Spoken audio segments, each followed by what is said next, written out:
The American dream for me is from the background of my family, because they came from Italy in the 50s, was to be able to get away from poverty, a place where there's no jobs. My parents came and they didn't know the language, they didn't know what they were getting into, and they moved into the Detroit area of Michigan. And their idea of the American dream was to come here to make enough money to sustain themselves, and then of course make enough to help bring others back. And they were planning on going back to Italy in the late 70s, but they found their American dream here in the United States and they decided to stay. My mother and father did very well here in the United States, and the poverty after World War II in Europe was devastating. So the American dream to me is they made it from nothing and they are comfortable. Would you consider the influx of new immigrants a predetermined lifestyle? It depends on their past and their standing before they come. Even in their own countries, there is an economic and a social status that they're leaving. If they come with an education, if they come with a social status already established, they can come here and do jobs like anyone else who has an education and are already and economically and financially set. Unfortunately, many people are leaving their countries because of one civil war or a corrupt government or just plain old danger. I mean, there's some places in Central America where, you know, people can't even leave their houses in their own neighborhoods because it's being run by a corrupt group of people, not the government doesn't step in.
Could you describe the American dream in your own words?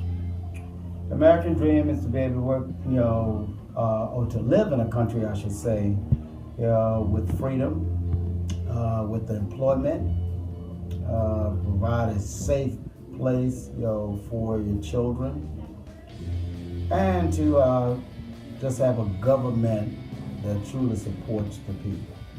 Okay. What are your thoughts on the current state of the country? The current state of the country is all transitional, from one doctrine, of course, with the Democratic Party and Republican Party. So it's a little bit unstable, but with its history, I'm pretty sure it will come to an even keel. Okay, when did you begin thinking, when did you first have that opinion? Of the last question? Mm-hmm. Well, I've always had that opinion, just, through experience and through many different presidents and different parties taking over. It always has been that way. And so my opinion been this way for at least about 20 years. Okay. How did you think of the nation before that? Before those 20 years? Mm-hmm. Well, I thought of the nation as being one-sided, of course, with it being challenges, with racism and inequality in the country. And it's not until I joined the military and I started to fight for this country and I realized what patriotism was all about, especially for many men and women that have paved the way and gave up their lives. Of course, the old saying, some gave some and some gave all. And then I became a patriot and really found out how important it is for us to be as one in this country. Okay. Do you have a specific American dream for yourself? American dream for me is to be a successful educator, using music. Okay. Do you think that the American dream is for everyone? It is. It should be for everyone. The American dream should be, but by design, it isn't. It isn't. Hello, sir. What's your name? Barry Fernandez. What do you do for a living? I'm a structural designer in shipbuilding, currently working on nuclear submarines. Do you believe that the American dream exists, or is it an illusion? I don't think it's an illusion, but I think the reality of it is gone for certain people.